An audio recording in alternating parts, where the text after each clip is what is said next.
Ante todo, dar gracias a Teresa, Patricia y a Olga por haberme invitado y pues, también a la Cátedra de Ciencia, que sigo a menudo a través de Olga, que me gusta de ella, de un test tan grande.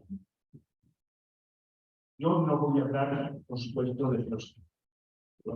Que no está claro, porque no sé de filosofía, y voy a hablar en arquitectura, pero sobre todo de una persona perdida, histórica, en la cual la arquitectura podría haber sido otros derroteros totalmente distintos. Indudablemente, eso no se puede comprobar actualmente, pero sí podemos encontrar huellas de qué es lo que podría haber sido si la arquitectura hubiese seguido ese determinado camino.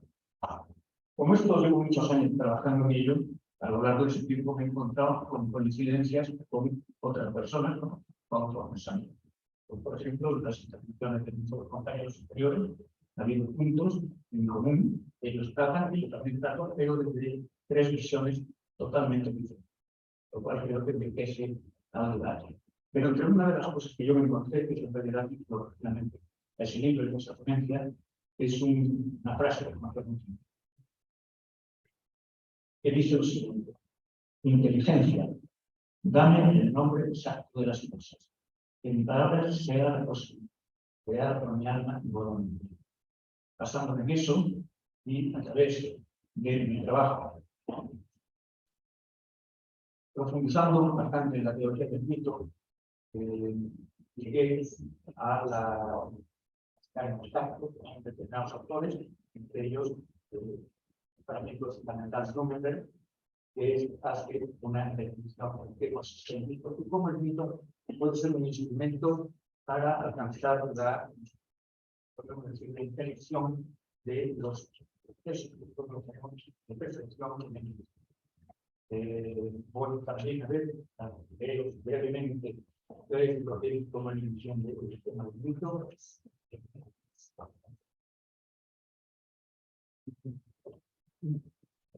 Tienes que acercarte un poco más del micro. Como el montón de papel y sí.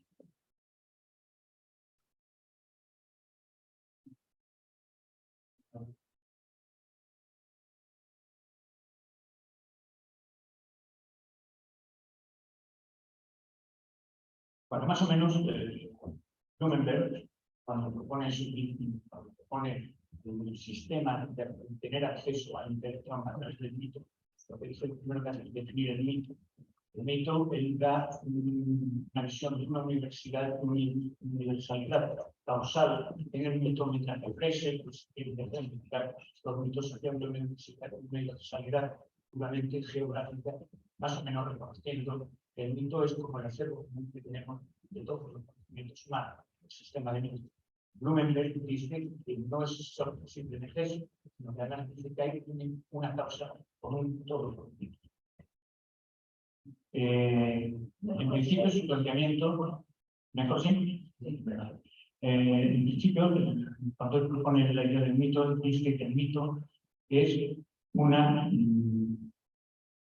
nueva expresión de un hecho precomprendido y que se expresa mediante el logos.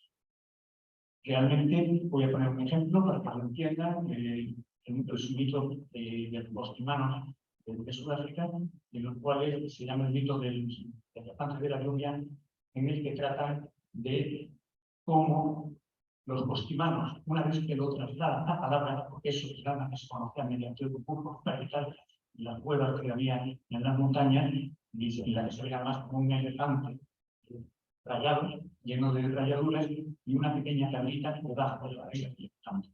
Entonces los bosquimanos explican que eso lo que está representando este mito del elefante de la lluvia es la representación de una tormenta.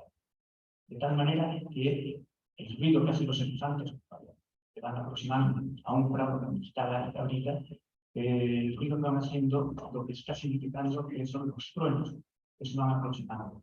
La tablita, que es de color rojo, que está saltando y pintando por el prado, es el rayo y en un momento determinado la gaveta se mete por la trompa del elefante y sale por el ombligo, haciendo que el elefante explote y llene de vísceras y de fluido todo el prado. Por lo cual, si el rayo y el trueno están actuando, posteriormente tendrá la caída, que es lo que representa el elefante.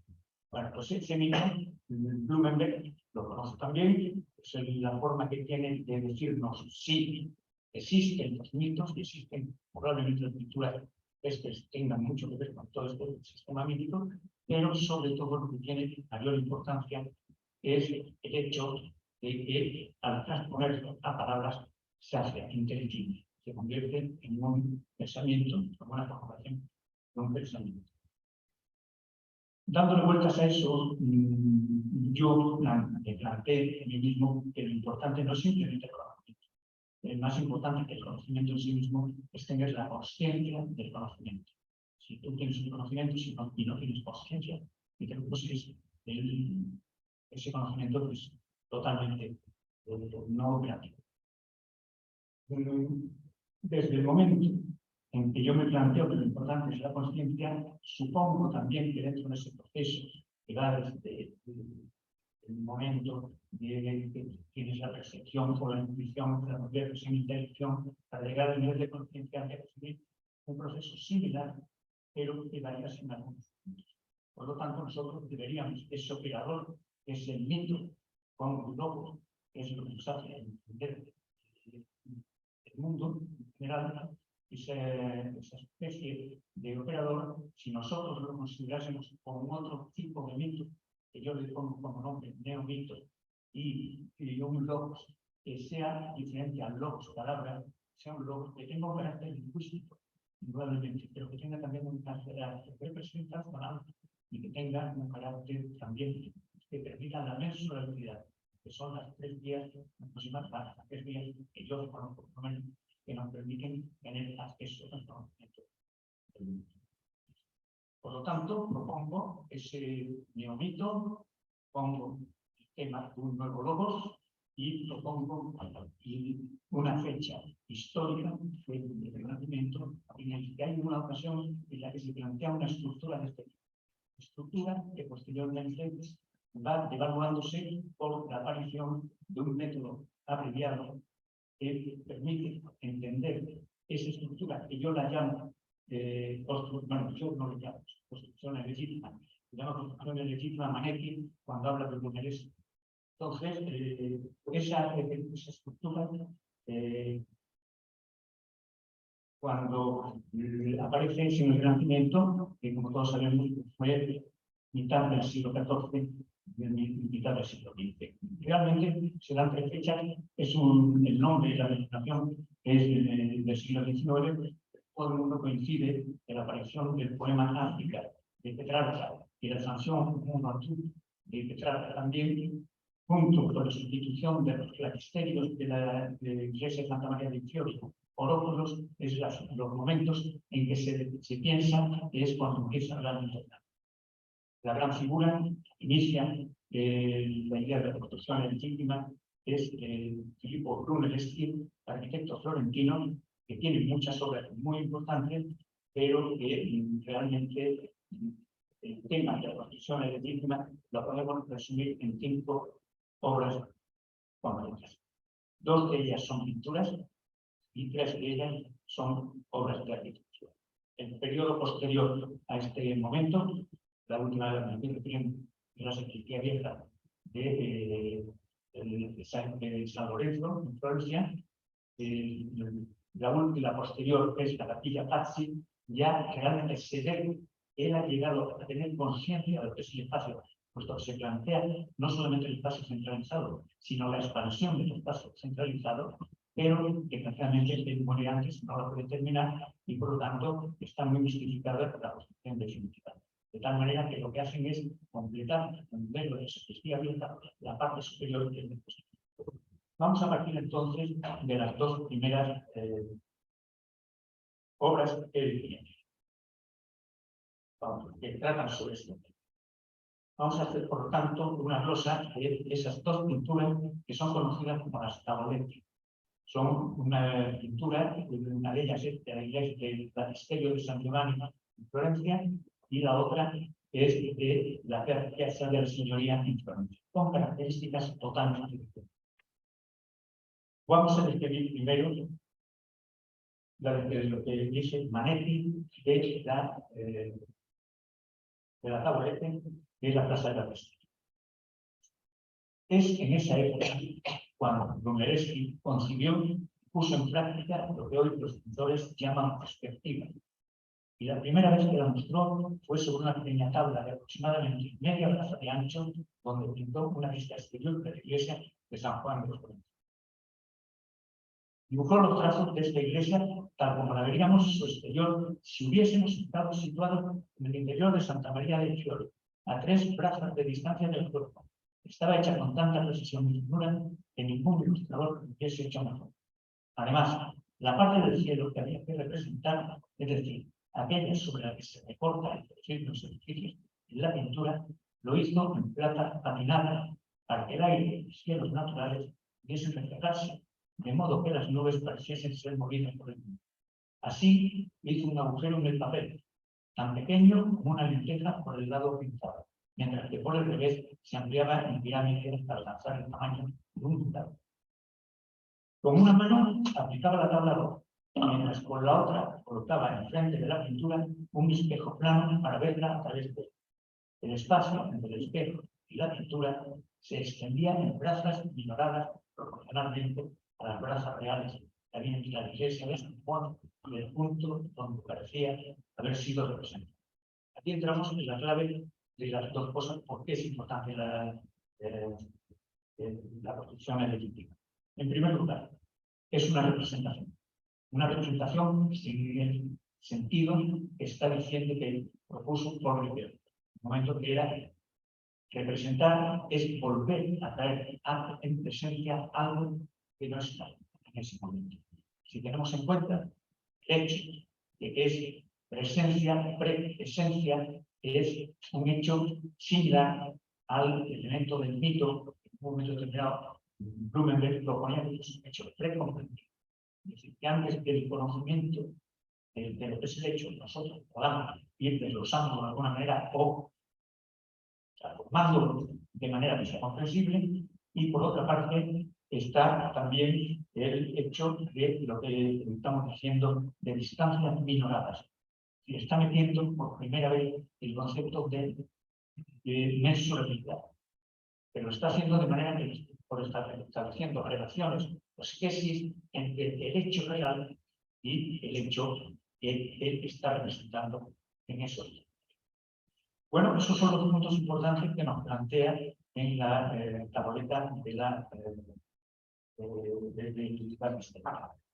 Nos ha citado el punto de vista, nos ha citado un plano.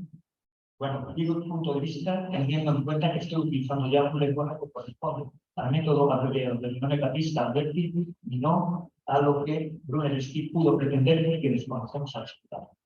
Entonces, existe el punto de vista, existe la posibilidad de la línea central, por tanto, de la línea del horizonte, existe también el plano del cuadro. Son términos que pertenecen a lo que actualmente llamamos de geometría descriptiva o ética perspectiva. Esto es un experimento puramente visual. La percepción que tienen es puramente visual. Sin embargo, Brunelleschi, que es arquitecto, realmente lo que me interesa es la percepción sinestésica. En este caso es un punto de vista fijo y por lo tanto es una sinestesia estática la que está practicando. Para suplir precisamente y cubrir el otro campo de la sinestesia móvil o dinámica, hace el otro ensayo, que es el de la Plaza del Signoria. Si de la primera tableta la información que tenemos es escasa, de la segunda es escasa.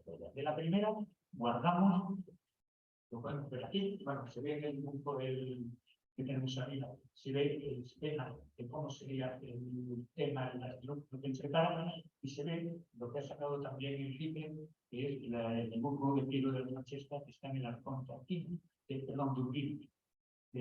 ese mismo, o dibujos muy similares a esto, que son lo que se más o menos aproxima a lo que creemos que fue la primera tableta, es el que existe también en Berlín, en Paltrau, con arquitecturas totalmente distintas, pero el mismo concepto. La cuestión de... Bueno, entonces la segunda tableta plantea un fenómeno absolutamente distinto, que es la sinestesia dinámica. Y hace a través de la descripción, comprenderé mejor lo que quiero decir. Hizo también en perspectiva la plaza del Palacio de la Signoría en Florencia, como si estuviéramos fuera de la plaza, incluyendo todo lo que se encuentra por encima de los alrededores, tanto como la vista pueda abarcar.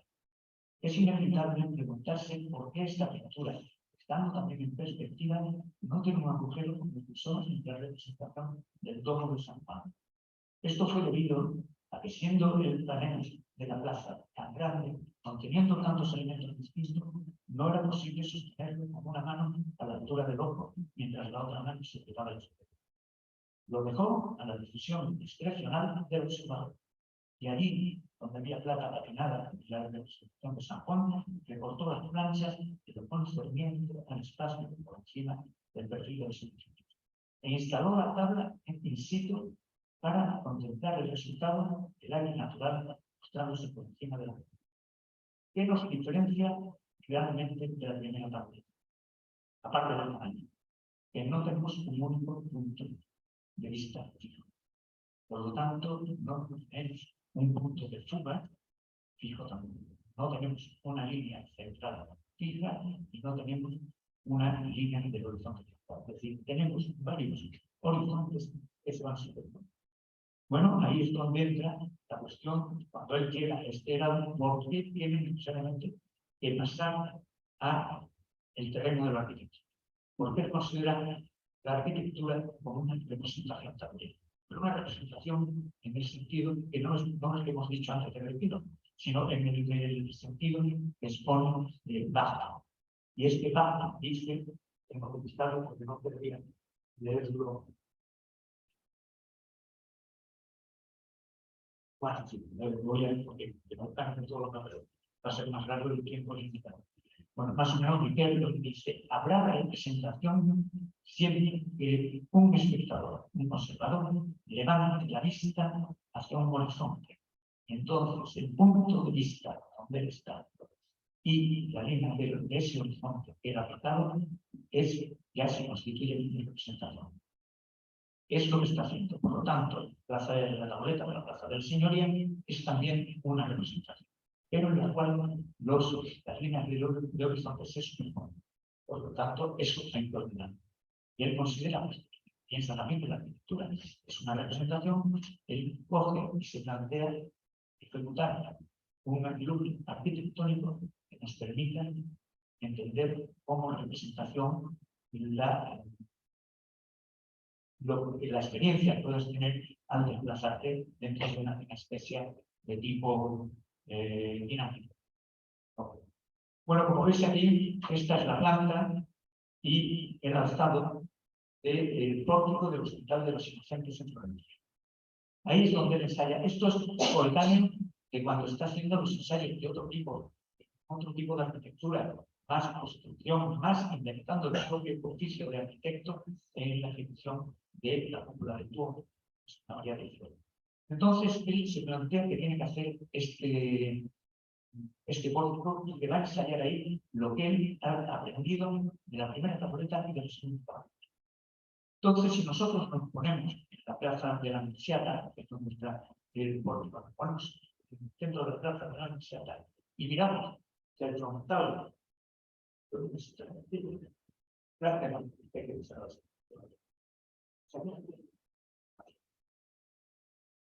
si vemos ese frontal, vemos ahí, entonces nosotros podríamos tener una visión estática, una experiencia visual estática.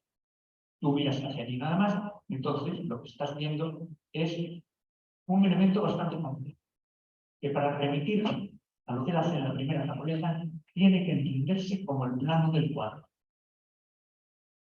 Por lo tanto, tenemos una planta superior que es más fija y una planta inferior que tiene parte diáfana y parte más fija. ¿Por qué lo considera plano del cuadro? Porque da un tratamiento con las formas arquitectónicas que nos permiten entenderlo como plano del cuadro. Los enfrentados que tienen piedras serenas en la parte superior. El graderío, el plinto que tiene la parte inferior, al que se da acceso por 9 escalones, lo mismo que los 9 altos que tienen estos, funciona como un límite del plano del cuadro, pero también además como un índice. Tiene la misma importancia que el que tuvo en la primera tabla.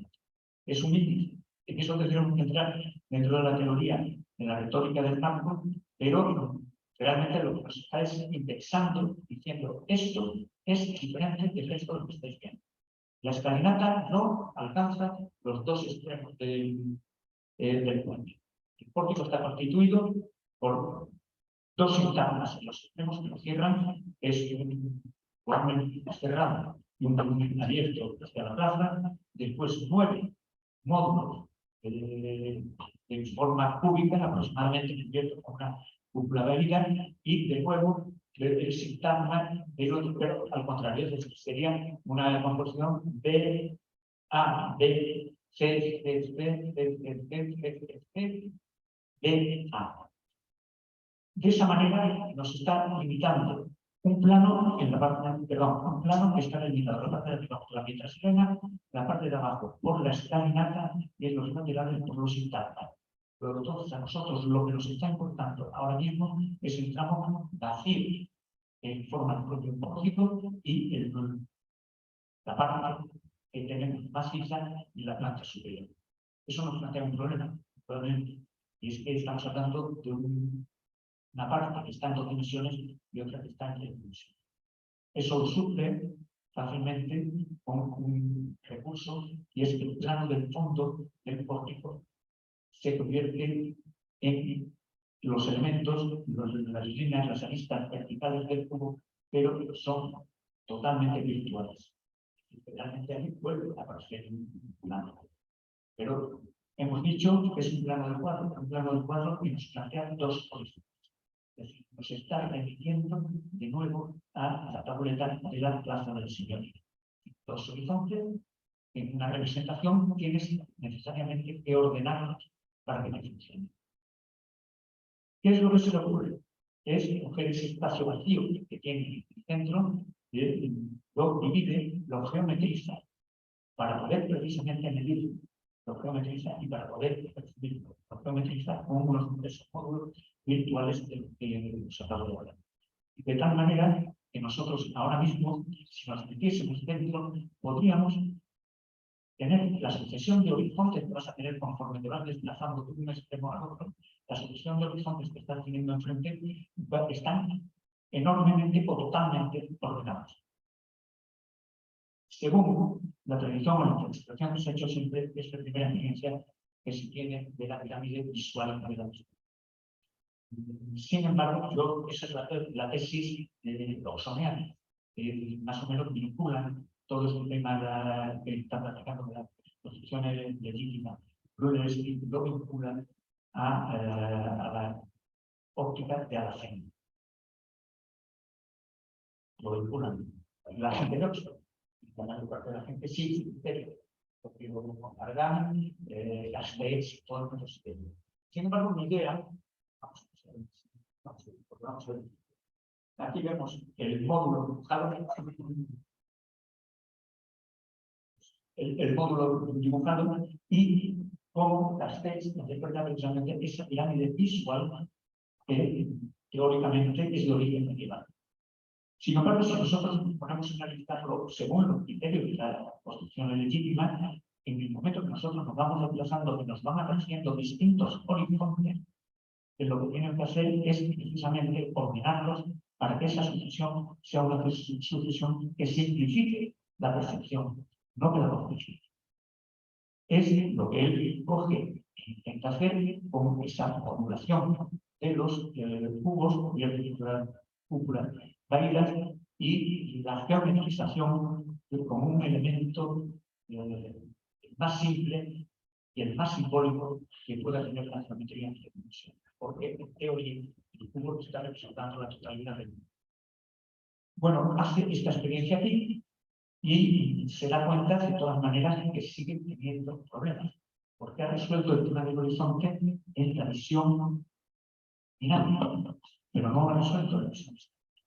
Entonces, por lo tanto, tendremos que irnos a la iglesia de San Lorenzo, que es una iglesia de planta basilical, es una iglesia de planta basilical complicada porque los orígenes eran los cimientos de una construcción gótica y por lo tanto con las proporciones del gótico, y él lo empieza a hacer como un lenguaje arquitectónico que ya consideramos renacentista. Pero cuidado, que lo mismo que pasa en el Hospital de los Horizontes, como no se ha descubierto todavía el libro de Vitruvio sobre la arquitectura en el monasterio de Sendal, no se conoce el lenguaje clásico. Él ha ido cogiendo, ha tenido preconocimiento de la arquitectura clásica en sus viajes a Roma, pero no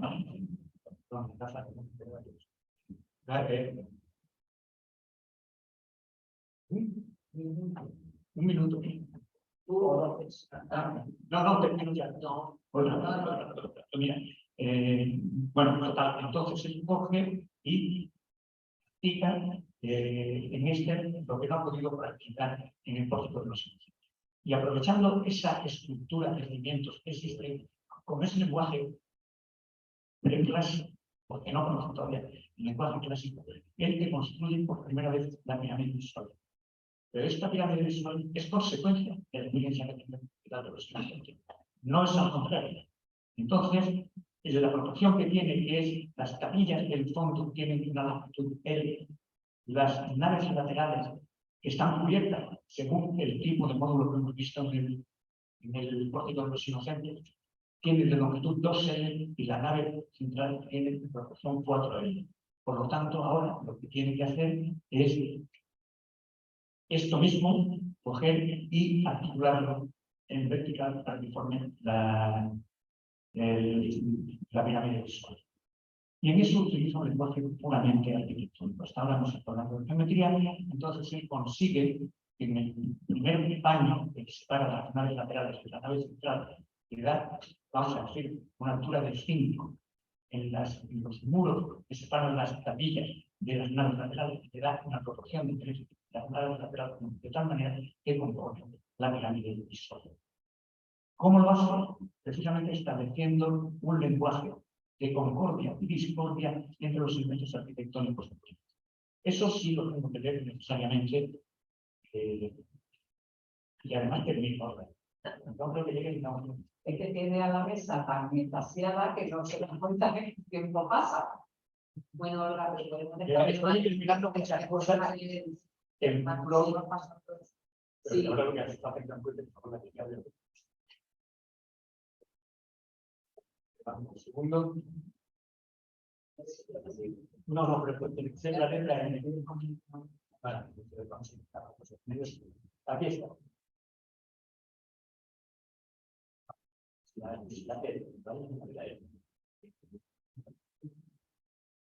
La L, aquí no sale.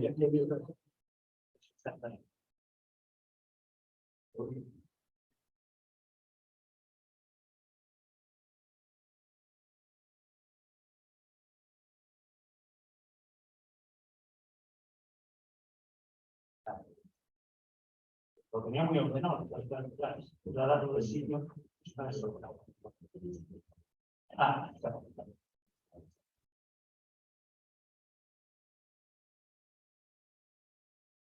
Un poco porque se vuelve a ver con las gafas de modo. Diferencias. En cuanto a las formas, el primer plano intersector es, estamos hablando de pirámide visual, por lo tanto, el primer plano que separa las naves de la nave central es el primer plano intersector. Y es diferencia. En cuanto a las formas, el primer plano intersector y el segundo planteando columnas en el primero y astras en el segundo. Unifica con el mismo orden pseudo-equilibrio en ambas. Diferencia la actividad de partido del primero hasta el punto de constituirse en posiciones próximas a los lados medievales y actividades continuas en el segundo. Unificación al participar ambos arbitrajes de la misma pirámide visual. Disociación por la distinta posición relativa de los actos respecto al entablamento y diferenciación en el tratamiento formal del imputado, con clave en el mayor, clave imposta en el menor. Pero articulación y unificación de la misma pirámide visual por la proyección exacta del arco mayor sobre el trazado de los lunetos generados por la intersección de la bóveda de la vida y el segundo plano. Diferenciación por naturaleza y posición de los entablamentos, uno con tonos macizos en la punta libre entre los arcos del primer plano y de óculos diáfanos centrados en el entablamento del segundo. Pero unificación por la rotunda línea de la. En San Lorenzo, el recurso de articulación por el arco en clave bisel es significativo, porque las pilastras que pautan el ritmo del muro entre la nave lateral y capillas restablecen la concordia con la nave central mediante la rima formal con las columnas del primer plano. Con todo ello, lo más apasionante es la unidad sintagmática que crean entre las capillas y los módulos de las naves laterales. Plantea además una compleja articulación entre la nave central y las laterales para alcanzar la integración entre aquella y los módulos de esta que, como sabemos, son derivados del tramo central de los sinocenti, perdón, que como sabemos son derivados del tramo central de los sinocenti. Su aplicación se encuentra en la posición. Es además la perfecta resolución entre un espacio arquitectónico plenamente renacentista, según el tema y el espacio de la nave central. Como hemos visto, tiene su génesis en la basílica paleocristiana. Bueno, el siguiente paso tendría que ser que hablase de la sacristía vieja, que es donde esta misma experiencia que ha hecho estática y de un plano del cuadro con un marco que también establece un diálogo con el espacio menor que hay detrás de ese arco, lo hace no ya para establecer, como hemos dicho, el carácter representacional del grupo que ha hecho, sino que lo hace exclusivamente con afanes de mensura.